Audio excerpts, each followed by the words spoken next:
সকাল ৬টা থেকে দুপুর ১টা পর্যন্ত আমি আমার ছোট্ট সংসারের কাজবাজগুলো যেভাবে করে থাকি ফুল এনার্জির সঙ্গে, আজকের ভিডিওতে তোমরা সেটাই দেখতে পাবে। তার সঙ্গে দেখতে পাবে নিরামিষ আলুর দমের রেসিপি।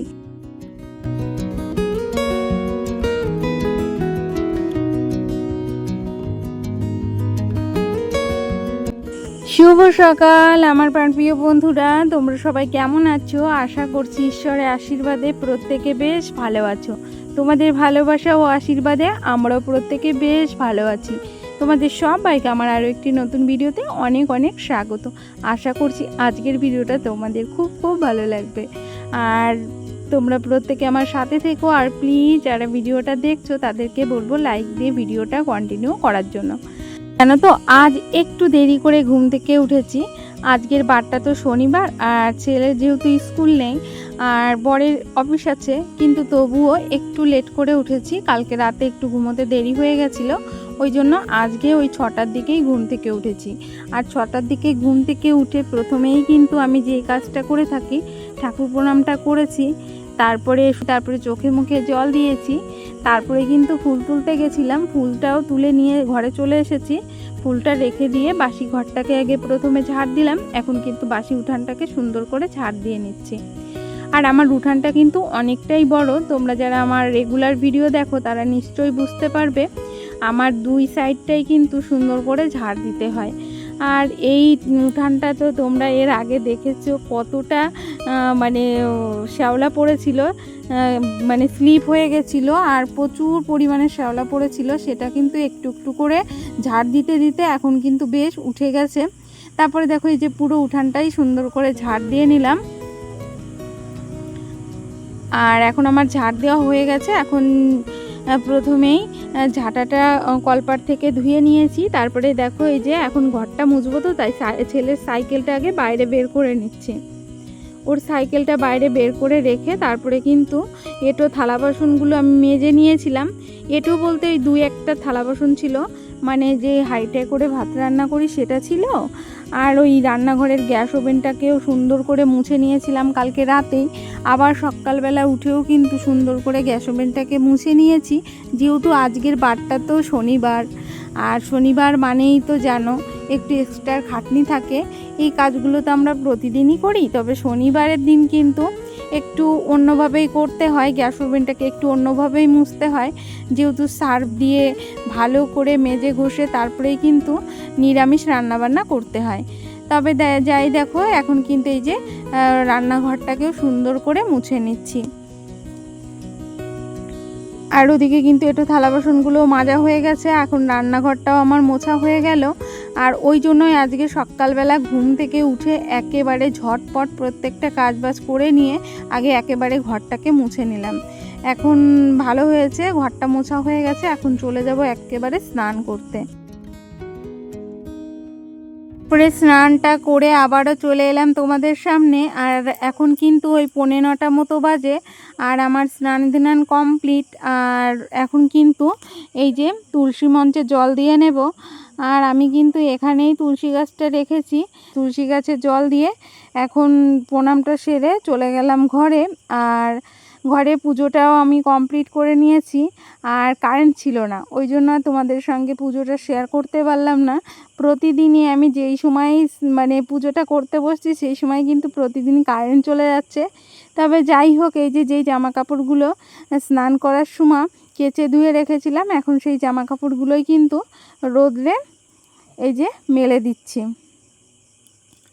আর মেলে দিতে দিতে তোমাদের দাদাভাইয়ের সঙ্গে একটু কথা বলছিলাম। তোমাদের দাদাভাই তো জানোই আমার ভিডিও করা একদমই পছন্দ করে না। তোমাদেরকে আবারও বলছি, একদমই পছন্দ করে না, জানো তো। আমি যখনই স্ট্যান্ডটা নিয়ে মানে বাইরে বেরোই বা করি ভিডিও, তখনই কিন্তু ও রেগে যায়, বুঝতে পারি আমি।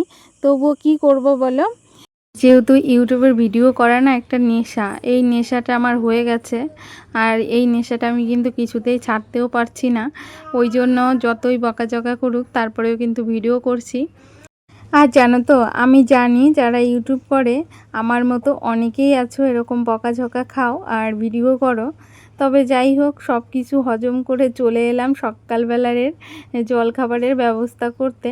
আজকে কিন্তু আমাদের সকালবেলা কোনো রান্নাবান্না হয়নি। কালকে রাতে অনেকটা দেখো ভাত আছে, তারপরে অনেকটা তরকারি আছে, তার সঙ্গে বিরিয়ানিও আছে। তাই ভাবলাম এটা দিয়ে ওদেরকে খেতে দিয়ে দেব। আর শনিবারের দিন তো আমি তো একদমই আমিষ খাবার দাবার খাই না। আমি কিন্তু পুরো দমে একবারে নিরামিষ খাবার দাবার খাই।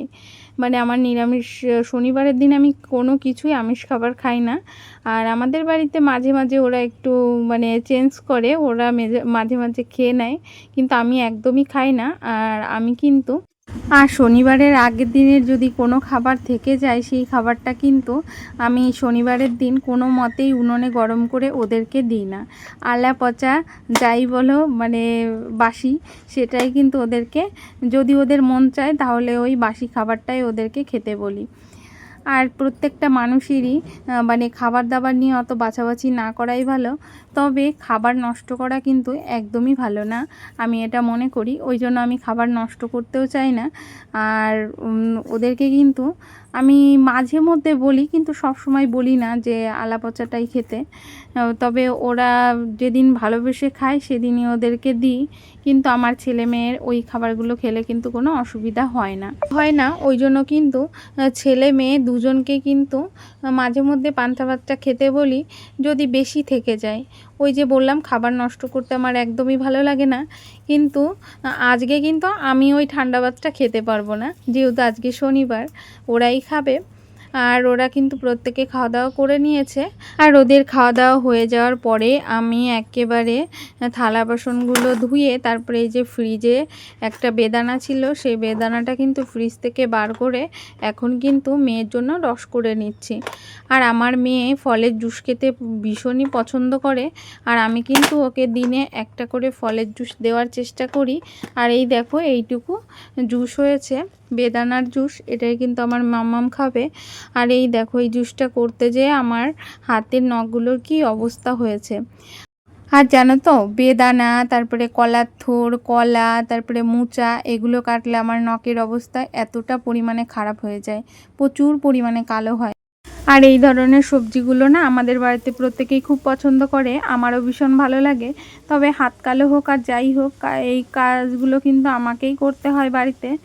আর তারপরে দেখো, এই যে চলে আসলাম দুপুরে রান্নাবান্না করতে। এখন কিন্তু মশলাটা করে নেব। আর আজকে একটা ওই যে নিরামিষ আলুর দমের রেসিপি করব, তার জন্য কিছুটা টমেটো, জিরে, তারপরে সমস্ত কিছু পেস্ট করে নিলাম। আর এদিকে পাঁপড়গুলো এখন ভেজে নিচ্ছি।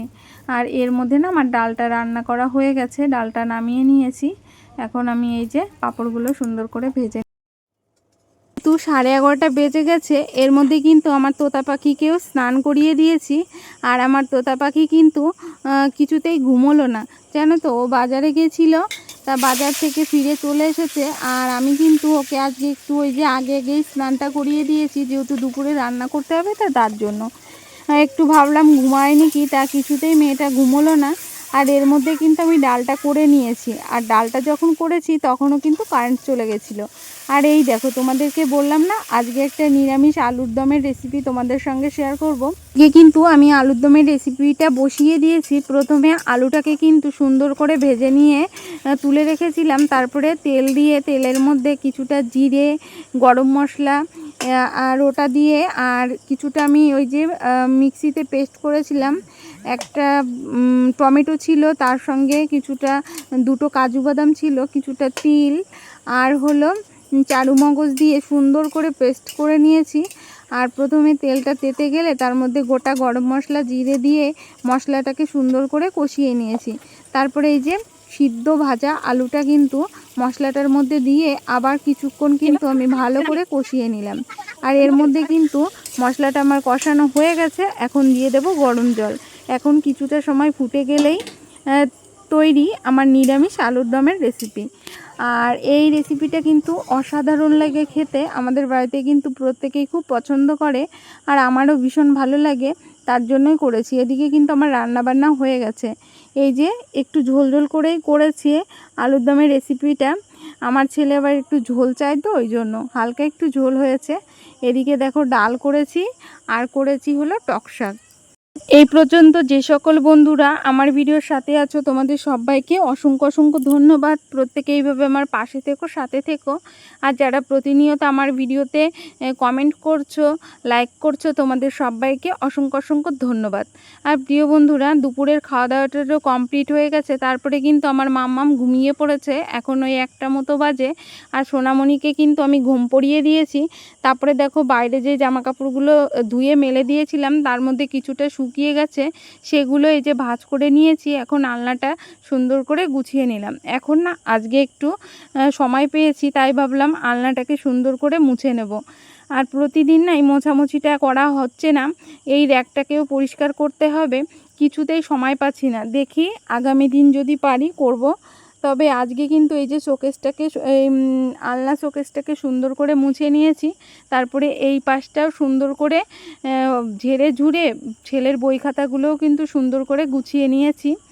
আর আমার ঘরে এখন মানে কি বলবো, একদম এটা গ্যাদারিং হয়ে গেছে জিনিসপত্রের। তবে যাই হোক, আমি যতটুকু পেরেছি আমার সাধ্যমতো আমার ছোট্ট এই ঘরটাকে সুন্দর করে গুছিয়ে রাখার চেষ্টা করি। আর গুছিয়ে রাখতে বড্ড ভালো লাগে, তার জন্য কিন্তু ছোটোখাটো ঘরের মধ্যেই মানে প্রত্যেকটা জিনিসই কিন্তু একটু মানে পরিষ্কার রাখার চেষ্টা করি আর সুন্দর করে গুছিয়ে রাখার চেষ্টা করি, যাতে একটু হলেও ঘরটা ভালো লাগে দেখতে। আর যেটা বলার, তোমরা কি এই জায়গাটা চিনতে পারছো? দেখো আমার ফ্রিজটা অন্যভাবে ছিল, আমি কিন্তু এই যে বাইরে টেবিলটা যেহেতু বৃষ্টি রোদে নষ্ট হবে, তাই চিন্তা ভাবনা করে টেবিলটা কিন্তু এই জায়গাটায় রেখেছি। কোনো জিনিস নষ্ট হতে না একদমই দিতে মন চায় না, যেহেতু মধ্যবিত্তের সংসার। আর এখানে যদি একটা জিনিস নষ্ট হয় আবার করতে কিন্তু অনেকটা সময় লাগবে, ওই জন্য টেবিলটা কিন্তু বাইরে থেকে ঘরে নিয়ে চলে এসেছি। আর টেবিলটা এখানে যে হোক করে একটু ঢুকিয়েছি। এখন কিন্তু এই যে বই খাতাগুলো সুন্দর করে এই র্যাকটার মধ্যে গুছিয়ে রাখলাম। আর এখন কিন্তু আমি এই শোকেসটা আর এই যে ওয়ার্ড্রপটা, এই যে ছোট, এটাকে কি বলে আমি জানি না, যাই হোক ওই র্যাকটাকেও মুছে নিয়েছি। মেয়ে ছেলের বই খাতা রাখার র্যাকটাকেও কিন্তু সুন্দর করে মুছে নিয়েছি। এখন এই যে এটাকেও তো ওয়ার্ড্রপই বলে, আর এটাও আমি এখন সুন্দর করে মুছে নিলাম। আজকের ফ্রিজটা মুছবো না, নেক্সট দিন করব, যেহেতু মেয়ে ঘুমিয়েছে। আর আলো জ্বালিয়ে না ঘরে কাজ করতে গেলে একটু অসুবিধা হয়, মেয়ের চোখে পড়ে, তা মেয়ের ওখানে একটা কাঁথা দিয়েছি। তবে কাঁথা দিয়েছি তবুও না মনটার মধ্যে ভাল লাগছে না, যেহেতু প্রচুর পরিমাণে গরম পড়েছে। আর নিজেরও গরমের মধ্যে আর কাজ করতে এখন আর ভাল লাগছে না। সেই সকাল থেকে এই দুপুর 1টা পর্যন্ত এক নাগাড়ে করেই যাচ্ছি, তাই আমিও ভেবেছি একটু রেস্ট নেব। তার আগে এই যে এই জায়গাটা সুন্দর করে একটু গুছিয়ে নিলাম। আর বাচ্চা মানুষ তো বই খাতা এনে যেভাবে সেভাবে এনেই কিন্তু এখানে ফেলে রাখে, আর দেখতেও ভাল লাগে না, তাই চোখে বাঁধলো। তাই এই জায়গাটাও সুন্দর করে পরিষ্কার করে নিয়ে এই যে এই ওয়ার্ড্রপটাকেও সুন্দর করে পরিষ্কার করে নিলাম। এখন শোকেসটাকেও একটু মুছে নেব। তাই এই পর্যন্ত যে সকল বন্ধুরা আমার ভিডিওর সাথে আছো তোমাদের সবাইকে অসংখ্য ধন্যবাদ। প্রিয় বন্ধুরা, প্রত্যেকে এইভাবে পাশে থেকো, সাথে থেকো। আর যারা নতুন আসছো তারা কিন্তু চাইলে পারো আমার এই ছোট্ট চ্যানেলটিকে সাবস্ক্রাইব করে দাও, আমার ছোট্ট পরিবারের পাশে থাকতে। তোমাদের সবাইকে টাটা, বাই বাই।